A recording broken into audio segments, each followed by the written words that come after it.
পবিত্র ঈদ উল ফিতরকে সামনে রেখে জমে উঠতে শুরু করেছে লন্ডনে এশিয়ান অধ্যুষিত এলাকার মার্কেটগুলো। বিশেষ করে Green Street, Ilford Lane, Bethnal Green, Whitechapel সব বিভিন্ন স্থানে ক্রেতাদের উপচে পড়া ভিড়।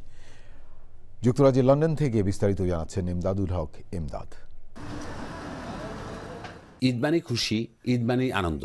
আর মাত্র কয়েকদিন পরেই ঈদ উল ফিতর, কিন্তু মার্কেটগুলোতে আসলে মনে হয় আজ চাঁদ রাত, রাত পোহালে ঈদ। সকাল থেকে রাত পর্যন্ত বিক্রেতারা ব্যস্ত থাকতে হয় ক্রেতাদের নিয়ে। ঈদ এলে এই এলাকাগুলোতে পা ফেলার জায়গা থাকে না। ক্রেতা বিক্রেতাদের পদচারণায় মুখরিত প্রতিটি মার্কেটে, যে যার সামর্থ্য অনুযায়ী ক্রয় করছে তাদের প্রসাধনী সামগ্রী। আলহামদুলিল্লাহ আমাদের লটস অফ কালেকশন আছে আবায়াতে।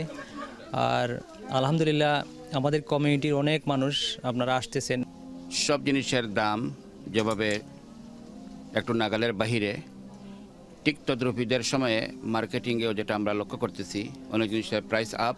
স্ট্রিট শপিং সেন্টার হলো ভিড়, মানুষে কেনাকাটা করা। তো আজকে আমরাও আইলাম কেনাকাটা করাত। বাহারি নকশা ও রঙের সব পোশাকের সংগ্রহ রয়েছে দোকানগুলোতে। মেয়েদের পোশাক, শিশুদের পোশাক, প্রসাধনী সামগ্রী, পুরুষদের পোশাক সহ প্রয়োজনীয় নানা পণ্য পাওয়া যাচ্ছে এইসব দোকানগুলোতে।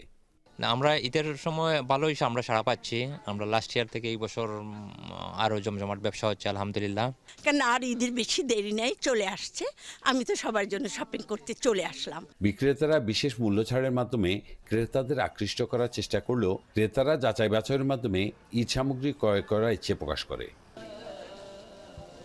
যুক্তরাজ্যের লন্ডন থেকে এমদাদুল হক এমদাদ, চ্যানেল আই।